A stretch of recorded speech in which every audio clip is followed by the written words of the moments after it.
नमस्कार साथियों। आज देखिए, भारत में जो गवर्नर जनरल हैं, इस पर जो वीडियो की श्रृंखला चल रही है, आज इसका तीसरा पार्ट है और ये अंतिम पार्ट होगा। आज के इस वीडियो में हम भारत के गवर्नर जनरल द्वारा किए जा रहे शासन को समाप्त कर देंगे। तो देखिए, शुरू करते हैं। ये तीसरा पार्ट है और अब जो भारत का गवर्नर जनरल है वो लॉर्ड कर्जन है। तो लॉर्ड कर्जन का शासनकाल 1899 से लेकर के 1905 तक का माना जाता है। और साथियों देखिए, इनके शासनकाल में क्या क्या घटनाएं घटी, क्या क्या परिवर्तन हुए, क्या क्या अधिनियम आए, आइए जानने की कोशिश करते हैं। तो देखिए साथियों, सबसे पहला तो कर्जन को मतलब प्रशासनिक सुधारों के लिए भी जाना जाता है भारत में। तो इसी कड़ी में पुलिस आयोग की नियुक्ति 1902 में हुई। लॉर्ड कर्जन ने एक पुलिस आयोग की नियुक्ति 1902 में की। दरअसल पुलिस विभाग की स्थापना लॉर्ड कॉर्नवालिस के द्वारा बहुत पहले की जा चुकी थी। अब उसमें क्या क्या सुधार होने चाहिए, क्या क्या परिवर्तन होने चाहिए, तो इसी आधार पर एक आयोग गठित किया गया और वो सिफारिश देगा। तो 1902 में पुलिस आयोग बनाया गया और ये अपनी सिफारिश देगा कि क्या सुधार होने चाहिए। अब देखिए, दूसरा पॉइंट है, एक विश्वविद्यालय आयोग बनाया गया। एक विश्वविद्यालय आयोग बनाया गया उच्च शिक्षा भारत में भारतीयों को देने के लिए। तो ये आयोग भी अपनी सिफारिश गवर्नर जनरल को प्रस्तुत करेगा। ये भी 1902 में ही बना। तो विश्वविद्यालय आयोग का गठन किया लॉर्ड कर्जन ने। अब देखिए, लॉर्ड कर्जन का यहाँ भारत में जो प्राचीन हमारी ऐतिहासिक धरोहर हैं, प्राचीन स्मारक हैं, उनकी देखरेख करने के लिए, उनके ऐतिहासिक महत्व को जानने के लिए देखिए, प्राचीन स्मारक अधिनियम बना 1904 में बना। प्राचीन स्मारक अधिनियम 1904 में बना, जो पूरे संपूर्ण भारत में जो प्राचीन कालीन हमारी ऐतिहासिक धरोहर हैं, जो राजे महाराजे रहे, बड़े बड़े उनके राजा प्रसाद और मंदिर बने हुए हैं, उनके विषय में जानकारी करने के लिए तो एक अधिनियम बना 1904 में, प्राचीन स्मारक अधिनियम। और एक इसी के साथ एक और विभाग बनाया गया, भारतीय पुरातात्विक सर्वेक्षण विभाग। लॉर्ड कर्जन ने इसको बनाया था, भारतीय पुरातात्विक सर्वेक्षण विभाग भी बनाया था। और इसके मतलब अधिनियम भी एक लाए थे, प्राचीन स्मारक के संरक्षण का अधिनियम। और इसके बाद देखिए साथियों, बंगाल विभाजन किया क्योंकि चूँकि बंगाल में अंग्रेज़ों के विरुद्ध प्रतिक्रिया हो रही थी और आक्रोश बढ़ रहा था, तो इसलिए जो है बंगाल का विभाजन कर दिया गया, 1905 में कर दिया गया। और जब विभाजन कर दिया गया तो यहीं से स्वदेशी आंदोलन की शुरुआत हो गई। तो लॉर्ड कर्जन के कार्यकाल में स्वदेशी आंदोलन की महज शुरुआत हुई थी। तो लॉर्ड कर्जन के कार्यकाल में ये घटनाएं घटी। और ये वीडियो इसलिए ये ध्यान रखिएगा कि इसका उद्देश्य क्या है। इसका उद्देश्य ये है कि ये परीक्षा में गवर्नर जनरल के कार्यकाल में कौन से अधिनियम, कौन सी घटनाएं और कौन से सुधार किए गए, किस गवर्नर जनरल के कार्यकाल में किए गए, इस दृष्टिकोण से ये श्रृंखला हमारी चल रही है। अब आप जानते हैं कि 200 बरस तक ब्रिटिश हुकूमत ने गवर्नर जनरल के माध्यम से, वायसराय के माध्यम से हमारे देश पे शासन किया। तो इनका जानना बेहद ज़रूरी है। तो आइए अब कर्जन से आगे बढ़ते हैं। लॉर्ड मिंटो का शासनकाल आता है साथियों। लॉर्ड मिंटो का शासनकाल 1905 से लेकर के 1910 तक, यानी 5 वर्ष का शासनकाल है। और इनके 5 वर्ष के शासनकाल में क्या घटनाएं घटी। सबसे पहली घटना तो जब लॉर्ड मिंटो आए तो स्वदेशी आंदोलन बहुत तेज़ी से बढ़ा। और स्वदेशी आंदोलन को एक तरीके से धार जो मिली वो लॉर्ड मिंटो के शासनकाल में मिली। अब इसके बाद इसमें एक बहुत बड़ी घटना घटने जा रही है इन्हीं के कार्यकाल में। ये 1906 में मुस्लिम लीग की स्थापना होने जा रही है साथियों। 1906 में मुस्लिम लीग की स्थापना होने जा रहा। अब देखिए, सारी ये चीज़ें नेशनल मूवमेंट से संबंधित हैं। अभी इसमें मुस्लिम लीग के विषय में और न जाने कितनी ऐसी घटनाएं आएंगी, तो उनका इस वीडियो में ब्यौरा देना तो उचित नहीं है। ये वीडियो जिस उद्देश्य के लिए है वो उद्देश्य मैंने आपको बता दिया है, इसलिए बस ये संक्षेप में जानते चलते हैं कि क्या क्या घटनाएं घटी। तो 1906 में मतलब जो है मुस्लिम लीग की स्थापना हुई साथियों। अब देखिए अगला क्या है कि मार्ले मिंटो सुधार। मार्ले मिंटो जो अधिनियम बन करके आया ब्रिटेन से 1909 में आया, वो लॉर्ड मिंटो के कार्यकाल में आया। मार्ले वहाँ के भारत परिषद सचिव थे, वहाँ ब्रिटेन में बैठे थे।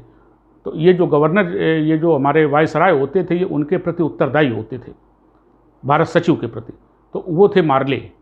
तो इसीलिए यहाँ पर मिंटो भारत में और वहाँ पर मार्ले भारत सचिव, तो दोनों को मिलाकर के कहा गया है मार्ले मिंटो अधिनियम 1909। तो ये लॉर्ड मिंटो के शासनकाल में आया और इन्हीं के कार्यकाल में सूरत में जब कांग्रेस का अधिवेशन हुआ 1907 में, तो कांग्रेस का सूरत अधिवेशन में विभाजन हो गया, वैचारिक दृष्टिकोण को लेकर के विभाजन हो गया 1907 में गर्म दली और नरम दली नेताओं के बीच में। ये आप जानते होंगे, पढ़ा होगा आपने। अब इसके बाद अगला शासनकाल आता है लॉर्ड हार्डिंग का। लॉर्ड हार्डिंग का शासनकाल 1910 से 1916 तक का माना जाता है, यानी 6 बरस का शासनकाल है। यहाँ साथियों देखिए, आपने एक चीज़ गौर की होगी कि जो भारत के गवर्नर जनरल और वायसराय हैं, उनके शासनकाल एक निश्चित नहीं है। कोई 4 वर्ष शासन करता है, कोई 6 वर्ष शासन करता है, कोई 8 वर्ष शासन करता है। तो यहाँ पर ये निश्चित नहीं है, ये मैं बताना चाहता हूँ। और बाकी सब ठीक है, कैसा मतलब क्या सुधार हुए वो तो हम बता ही रहे, लेकिन कार्यकाल निश्चित नहीं है। अब देखिए, लॉर्ड हार्डिंग 1910 से 1916 तक, यानी 6 बरस तक। अब इसमें क्या हुआ, बंगाल विभाजन जब बहुत स्वदेशी आंदोलन तेज़ी से बढ़ा, तो बंगाल विभाजन को रद्द कर दिया गया। 1911 में रद्द किया गया। 1911 में बंगाल विभाजन रद्द कर दिया गया। और जो हमारे देश में, भारत में जो एक बहुत बड़ी घटना घटने जा रही है, वो ये है कि 1911 में ही राजधानी का परिवर्तन किया गया। पहले राजधानी बंगाल थी, बंगाल से सारा अंग्रेज़ों का प्रशासन और शासन चलता था, लेकिन अब वो वहाँ से कलकत्ते से हटा करके, बंगाल से हटा करके दिल्ली में ट्रांसफ़र हो रहा है राजधानी का। तो राजधानी परिवर्तन और दिल्ली दरबार का आयोजन 1911 में हुआ, तो लॉर्ड हार्डिंग के शासनकाल में हुआ। याद रखिए, बहुत ही इम्पोर्टेंट क्वेश्चन है, आता रहता है ये परीक्षाओं में। लॉर्ड हार्डिंग के शासनकाल में जो राजधानी है उसका ट्रांसफ़र हुआ बंगाल से, यानी दिल्ली के लिए, और वहाँ दिल्ली दरबार का आयोजन किया गया। और जॉर्ज पंचम जो थे, वहाँ इसके मुख्य अतिथि के रूप में उनको बुलाया गया था, वो ब्रिटेन के सम्राट थे। अब देखिए, एक तीसरी घटना और घट रही है कि गांधी जी जो है दक्षिण अफ्रीका से भारत लौट रहे हैं 1915 में। गांधी जी दक्षिण अफ्रीका से भारत लौटे 1915 में। ये भी एक घटना है कि वो भारत आ रहे हैं। और home rule movement Annie Besant के द्वारा जो चलाया गया 1916 में चलाया गया, वो भी इन्हीं के कार्यकाल में होम रूल मूवमेंट की जो शुरुआत हुई, वो इन्हीं के लॉर्ड हार्डिंग के कार्यकाल में साथियों हुई। अब देखिए, अगला जो गवर्नर, जो भारत के जो वायसराय हैं लॉर्ड चेम्सफोर्ड। लॉर्ड चेम्सफोर्ड 1916 से 1921 तक का कार्यकाल माना जाता है, और ये 5 साल का कार्यकाल माना जाता है। और इनके कार्यकाल की जो मुख्य घटनाएं हैं उन पर गौर कर लें। अगस्त घोषणा 1917 इनके कार्यकाल में हुई। रोलट एक्ट जो बना, बिना दलील, बिना अपील, बिना वकील के किसी भी आदमी को अंदर कर देना उठा करके, ये इसकी खासियत थी इस एक्ट की। तो रोलट एक्ट बना, 1919 में पारित हुआ। और इसके बाद भारत शासन अधिनियम जो आया 1919 में, चेम्सफोर्ड अधिनियम, भारत शासन ब्रिटेन से बन करके आया। ये बहुत बड़े कानून होते थे, तो ये ब्रिटेन से ही बन के आते थे। तो भारत शासन अधिनियम, चेम्सफोर्ड अधिनियम 1919 में इनके शासनकाल में आया। इसके बाद जलियांवाला जो हत्याकांड हुआ 1919 में हुआ, ये भी 1919 में हुआ। अभी इसके बाद जो हम क्रोनोलॉजिकल आर्डर आपको आगे बताएंगे, तब ये घटनाओं में सन तो एक ही रहेगा और उसमें महीना चेंज हो जाता है, तारीख चेंज हो जाती है। ये पूछता है सिविल सेवा परीक्षा में, तो क्रोनोलॉजिकल आर्डर में पूछता है। तो बाद में जब हम इसको आगे जब बढ़ेंगे तो क्रोनोलॉजिकल आर्डर में आपको बताएंगे। फिलहाल अभी इतनी समझिए कि जो जलियांवाला बाग हत्याकांड हुआ वो भी 1919 में हुआ। चेम्सफोर्ड अधिनियम आया, वो भी 1919 में आया।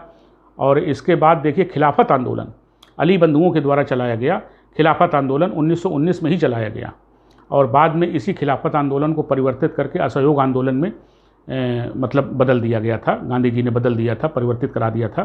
तो इसके बाद जो है खिलाफत आंदोलन आपने देखा कि 1919 में लॉर्ड चेम्सफोर्ड के शासनकाल में, और पूना में महिला विश्वविद्यालय की स्थापना हो रही है, वो भी 1919 में ही हो रही है। पूना में अंग्रेज़ों के द्वारा महिला विश्वविद्यालय की स्थापना की गई 1919 में। और देखिए 1920 में असहयोग आंदोलन जो गांधी जी के द्वारा चलाया गया और उसमें खिलाफत आंदोलन का विलय करा दिया गया, वो 1920 में चला। तो साथियों, चेम्सफोर्ड पर ये घटनाएं, इतनी इनके शासनकाल की जो विशेषताएं हैं वो ये हैं। आइए साथियों आगे बढ़ते हैं। लॉर्ड रीडिंग, भारत के वायसराय लॉर्ड रीडिंग, जिनका कार्यकाल है 1921 से 1926 तक, यानी 5 साल का कार्यकाल है। और इस 5 साल के शासनकाल में क्या क्या हुआ, आइए जानते हैं। चौरा चौरी की घटना 1922 में हुई। जब असहयोग आंदोलन चल रहा था तो चौरा चौरी गोरखपुर के पास है, उसके निकट ये मतलब हिंसात्मक हो गया आंदोलन और एक चौकी को फूंक दिया गया जिसमें 22 पुलिसकर्मी जल के मर गए। इसलिए इसको ये चौरा चौरी के नाम से ये घटना प्रसिद्ध है। और इसी मतलब केस के कारण असहयोग आंदोलन को वापस लेना पड़ा। तो चौरा चौरी की घटना 1922 में हुई और इसी कारण से 1922 में ही गांधी जी ने असहयोग आंदोलन को वापस ले लिया। तो देखिए, दोनों घटनाएं, चौरा चौरी की घटना और असहयोग आंदोलन को वापस लेना, दोनों के वर्ष एक ही हैं, 1922। अब देखिए आगे बढ़ते हैं। स्वराज पार्टी का गठन, मोतीलाल नेहरू और चित्तरंजन दास के द्वारा स्वराज पार्टी का गठन किया गया था, वो भी 1922 में ही किया गया था। और इसके बाद काकोरी ट्रेन डकैती 1925 में। तो साथियों, ये था लॉर्ड रीडिंग का कार्यकाल। अब इसके बाद एक बहुत घटनाओं से भरे हुए और काफ़ी बहुत उथल पुथल और हलचल भरा शासनकाल जिसका है वो है लॉर्ड इरविन। लॉर्ड इरविन का शासनकाल जो है वो 1926 से लेकर के 1931 तक का माना जाता है साथियों। और ये 5 साल का, 5.5 साल का शासनकाल माना जाता है। आइए, ये बहुत उथल पुथल से भरा रहा, इसको समझने की कोशिश करते हैं कि इनके शासनकाल में क्या क्या घटनाएं घटी। तो सबसे पहले साथियों, हरकोर्ट बटलर भारतीय राज्य आयोग का गठन किया गया। हरकोर्ट बटलर भारतीय राज्य आयोग का गठन किया गया, 1927 में गठन किया गया। और इसके बाद जो है भारत में साइमन कमीशन आया 1928 में।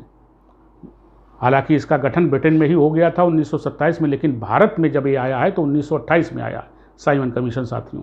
और इसके बाद नेहरू रिपोर्ट आती है, वो भी मोतीलाल नेहरू की तरफ से एक रिपोर्ट तैयार की गई थी और वो 1928 में तैयार की गई थी। तो ये नेहरू रिपोर्ट के नाम से प्रसिद्ध है 1928 में। अब देखिए, यहाँ पर जिन्ना का भी 14 सूत्री मांग की गई। जिन्ना के द्वारा 14 सूत्री मांग की गई। उन्होंने, चूँकि उनकी पार्टी अलग थी, मुस्लिम लीग का गठन कर लिया था, उनकी तरफ से भी 14 सूत्री मांग की डिमांड की गई। अब देखिए, दीपावली घोषणा, जो दीपावली घोषणा है, ये अभी तक किसी परीक्षा में मैंने नहीं देखा है कि पूछा गया है, शायद पूछा गया हो, मुझे संज्ञान में नहीं है। तो ये दीपावली घोषणा भी 1929 में लॉर्ड इरविन के ही शासनकाल में की गई। और इस दीपावली घोषणा के अंतर्गत ये प्रावधान था कि निकट भविष्य में, यानी आगे आने वाले समय में, भारतीयों को सत्ता सौंपने में मदद की जाएगी। ये दीपावली के शुभ अवसर पर ये घोषणा की गई होगी अक्टूबर के महीने में, 31 अक्टूबर को। तो ये मतलब कि भारतीयों को आगे निकट भविष्य में सत्ता सौंपने में मदद की जाएगी, ये दीपावली घोषणा है साथियों। अब इसके बाद 1929 में ये हुई और 29 के बाद कांग्रेस का लाहौर अधिवेशन हुआ। कांग्रेस का लाहौर अधिवेशन बहुत प्रसिद्ध है, आप जानते हैं किस लिए प्रसिद्ध है। इसमें पूर्ण स्वराज की मांग की गई। अंग्रेज़ों से इस कांग्रेस के अधिवेशन में पूर्ण स्वराज की मांग की गई, लाहौर अधिवेशन 1929 में। अब देखिए, यहाँ पर एक और घटना हुई, सैंडर्स की हत्या कर दी गई। ये हत्या जो है 1929 में हुई। और इसके अलावा अब आप देखेंगे कि दांडी मार्च और सविनय अवज्ञा आंदोलन जो गांधी जी के द्वारा चलाया गया, वो 1930 में चलाया गया, सविनय अवज्ञा आंदोलन। और प्रथम गोलमेज सम्मेलन भी 1930 में ही हुआ। ये ब्रिटेन में ये राउंड टेबल था सम्मेलन। ये ब्रिटेन में 3 सम्मेलन आप जानते होंगे, प्रथम, द्वितीय और तृतीय, तीसरा 3 सम्मेलन हुए, ब्रिटेन में हुए और भारत की समस्याओं को लेकर के ये हुए। और वहाँ पर जो विभिन्न संगठनों के, राजनीतिक दलों के जो हेड थे, जो बहुत महत्वपूर्ण व्यक्ति थे, वो डॉक्टर अंबेडकर भी इसमें गए थे, उन्होंने भी अपनी मांग उठाई थी। तो ये प्रथम गोलमेज सम्मेलन है।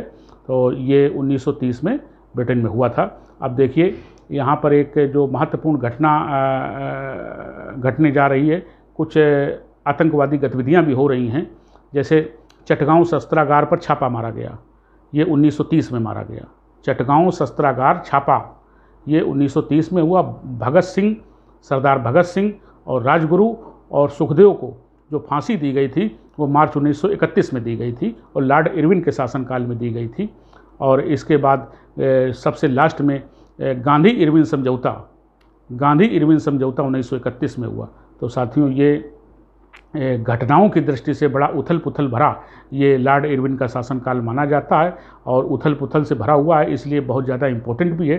तो ये करीब मैंने 11-12 घटनाएं बताई हैं लॉर्ड इरविन के शासनकाल की। अब देखिए आगे बढ़ते हैं। अगला शासनकाल है लॉर्ड विलिंगटन। लॉर्ड विलिंगटन का शासनकाल 1931 से 1936 तक का माना जाता है, यानी 5 साल का शासन माना जाता है साथियों। अब इसमें क्या घटना घटी, इसमें गांधी और अंबेडकर के बीच में यरबदा की जेल में एक समझौता हुआ जिसे पूना पैक्ट के नाम से जानते हैं। ये समझौता 1932 में हुआ और दूसरा गोलमेज सम्मेलन 1932 में हुआ, वो विलिंगटन के शासनकाल में हुआ। ध्यान रखिएगा, भारत शासन अधिनियम 1935, ये विलिंगटन के शासनकाल में भारत शासन अधिनियम आया ब्रिटेन से बन करके। तो साथियों, ये 1936 तक मतलब कंप्लीट हो गया आपका। अगले भारत के जो गवर्नर जनरल हैं ये लॉर्ड लिनलिथिगो, इनका कार्यकाल 1936 से 1944 तक का माना जाता है। इनके कार्यकाल अच्छा खासा कार्यकाल है। इनका कार्यकाल जो है 8 वर्ष का है पूरा। और देखिए इनके कार्यकाल में क्या घटना हुई। द्वितीय विश्व युद्ध मतलब जो है 1939 में प्रारंभ हो गया। द्वितीय विश्व युद्ध 1939 में प्रारंभ हो गया और इसमें जो हमारे वायसराय महोदय हैं और ब्रिटिश हुकूमत ने बिना जो संसद की राय से, बिना कांग्रेस के जो मंत्री थे और प्रतिनिधि थे उनसे बिना परामर्श किए भारतीय सेना को द्वितीय विश्व युद्ध की आग में झोंक दिया। तो इससे जो कांग्रेस के मंत्री थे उन्होंने 1939 में ही मतलब अपने पद से इस्तीफे दे दिए। तो यहाँ पर 2 घटनाएं आ गई, एक तो द्वितीय विश्व युद्ध का प्रारंभ होना और दूसरा कांग्रेस के मंत्रियों का 1939 में ही इस्तीफा दे देना। तो ये लॉर्ड लिनलिथिगो के कार्यकाल में ये घटना हुई। तीसरा है त्रिपुरी संकट।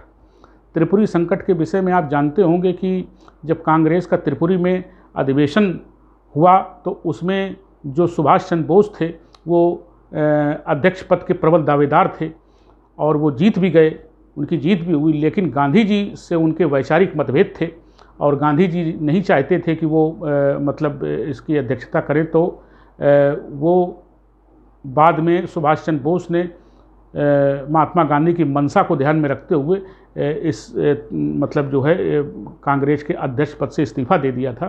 तो ये त्रिपुरी संकट था। तो ये त्रिपुरी संकट किसी तरीके से जो सुभाष चंद्र बोस जी थे उनकी समझदारी से ये त्रिपुरी संकट टल गया था। तो आइए अब क्या होता है, 1939 में ही ये घटना हुई है।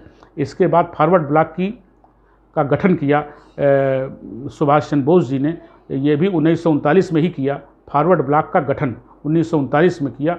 अब यहाँ देखिए मुस्लिम लीग के द्वारा जो है वो पाकिस्तान की मांग की गई, यानी वो भारत वो धर्म के आधार पर वो चाहते हैं कि हमारा अलग देश हो। और उन्होंने 1940 में विधिवत ढंग से पाकिस्तान यानी एक भारत से अलग देश यानी पाकिस्तान की मांग की। 1940 में मुस्लिम लीग द्वारा ये डिमांड की गई पहली बार। अब देखिए अगस्त प्रस्ताव। अगस्त प्रस्ताव जो है 1940 में प्रस्तुत किए गए, लॉर्ड लिनलिथिगो के द्वारा प्रस्तुत किए गए। और इसके बाद 1942 में INA यानी भारतीय राष्ट्रीय सेना का गठन रास बिहारी बोस के द्वारा किया गया, जो सुभाष चंद्र बोस के ही वो विचारधारा से मिलते जुलते थे और उन्हीं के सहयोगी थे। रास बिहारी बोस के द्वारा गठन किया गया INA का। तो ये कब किया गया? 1942 में किया गया। अब 1942 में ही क्रिप्स मिशन भी आए। क्रिप्स मिशन भारत आया स्टेफर्ड क्रिप्स के नेतृत्व में 1942 में। और 1942 में ही भारत छोड़ो आंदोलन जो सबसे बड़ा आंदोलन था और ये नेतृत्व विहीन आंदोलन भी कहा जाता है, भारत छोड़ो आंदोलन 1942 में। तो साथियों ये लॉर्ड लिनलिथिगो के शासनकाल की महत्वपूर्ण घटनाएं थीं। अब इसके बाद आगे बढ़ते हैं, लॉर्ड बवेल पर आते हैं। लॉर्ड बवेल का शासनकाल 1944 से 1947 तक का माना जाता है और इनके शासनकाल में क्या क्या बातें हुई। चक्रवर्ती राजगोपालाचारी का फार्मूला 1944 में दिया गया, लॉर्ड बवेल के शासनकाल में दिया गया। और बवेल योजना और शिमला सम्मेलन ये दोनों का वर्ष एक ही है, और ये जून के महीने में हुई, तो महीना भी एक ही है, तारीख अलग अलग है। तो 1945 में, जून 1945 में दोनों घटनाएं घटी, यानी बवेल योजना, लॉर्ड बवेल अपनी एक योजना उन्होंने प्रस्तुत की, और शिमला में सम्मेलन हुआ जून 1945 में। इसकी केवल तारीख अलग अलग है। तो इसके बाद हम कैबिनेट मिशन की तरफ बढ़ते हैं। कैबिनेट मिशन का भारत में आगमन हुआ, इसमें आप जानते होंगे ये प्रसिद्ध मिशन है, और इसमें भारत के संविधान के निर्माण की व्यवस्था थी। तो भारतीय संविधान के निर्माण का इसमें खाका बनाया गया था। कैबिनेट मिशन 1946 में ये भारत आया, और इसी वर्ष मुस्लिम लीग के द्वारा प्रत्यक्ष कार्रवाई दिवस बनाया गया 1946 में। और 1947 में ब्रिटेन के तत्कालीन प्रधानमंत्री क्लीमेंट एटली के द्वारा भारत की स्वतंत्रता की घोषणा कर दी गई। इसको एटली की घोषणा कहा जाता है, क्लीमेंट एटली की घोषणा कहा जाता है। ब्रिटिश शासन की समाप्ति भारत में 1947 में घोषणा ब्रिटेन में ही हो गई थी। इसके बाद साथियों ये लॉर्ड बवेल का शासनकाल था। अब आगे बढ़ते हैं। जो हमारे गवर्नर जनरल है लॉर्ड माउंटबेटन, लॉर्ड माउंटबेटन का शासनकाल 1947 से 1948 तक माना जाता है। इन्होंने वहाँ पर जो वहाँ के तत्कालीन प्रधानमंत्री की जो घोषणा उन्होंने की, उसका यहाँ पर इन्होंने फिर उसको बताया, और यहाँ जून 3rd प्लान 1947 में इन्होंने बताया, यानी 3 जून को इन्होंने ये घोषणा की 2 अधिराज्यों में बांटने की, भारत और पाकिस्तान को। और रेडक्लिफ आयोग का गठन 1947 में किया गया। और इसके बाद स्वतंत्रता की घोषणा पूर्ण रूप से 15 अगस्त, भारतीय स्वतंत्रता की घोषणा पूर्ण रूप से 15 अगस्त 1947 को की गई साथियों। अब ये कार्यकाल था लॉर्ड माउंटबेटन का। ये ब्रिटेन के अंतिम गवर्नर जनरल थे। अब देखिए यहाँ पर जो, अब चूँकि संविधान बनने में अभी समय लगेगा, तो गवर्नर जनरल का पद अभी समाप्त नहीं किया गया है। और ये लॉर्ड माउंटबेटन के बाद में चक्रवर्ती राजगोपालाचारी को गवर्नर जनरल बनाया गया, और ये 1948 से 1950 तक गवर्नर जनरल रहे, 2 बरस तक रहे। और इनकी एक विशेषता ये है कि ये भारत के अंतिम गवर्नर जनरल, ये भारत के अंतिम गवर्नर जनरल और प्रथम भारतीय, देखिए यहाँ ध्यान देने की बात है कि भारत के अंतिम गवर्नर जनरल और प्रथम भारतीय गवर्नर जनरल, ये ही भारत का एक ऐसा व्यक्ति है जो भारतीय है और गवर्नर जनरल का पद इसने संभाला। और इसके बाद साथियों 1950 में जो 200 वर्षों से जो गवर्नर जनरल का पद, वायसराय का पद जो चला आ रहा था बराबर 200 बरस तक, वो आकर के 1950 में अंतिम रूप से गवर्नर जनरल के पद को विदाई दे दी गई, गवर्नर जनरल का पद समाप्त कर दिया गया। तो साथियों ये 3 एपिसोड में मैंने गवर्नर जनरल और उनके कार्यकाल और उनके शासन की क्या उपलब्धियां रहीं, भारत में क्या सामाजिक सुधार उन्होंने किए और आधुनिक भारत की बुनियाद उन्होंने रखी, तो ये बहुत महत्वपूर्ण ये अध्याय था। इसको मैंने सफलतापूर्वक पूरा किया साथियों। ये सब आप लोगों के सहयोग से पूरा किया। तो ये गवर्नर जनरल जो भारत के थे 200 बरस तक, ये वीडियो अब समाप्त करते हैं साथियों, और इसका अध्याय भी समाप्त करते हैं। अब मुझे आज्ञा दीजिए। नमस्कार, फिर मिलेंगे।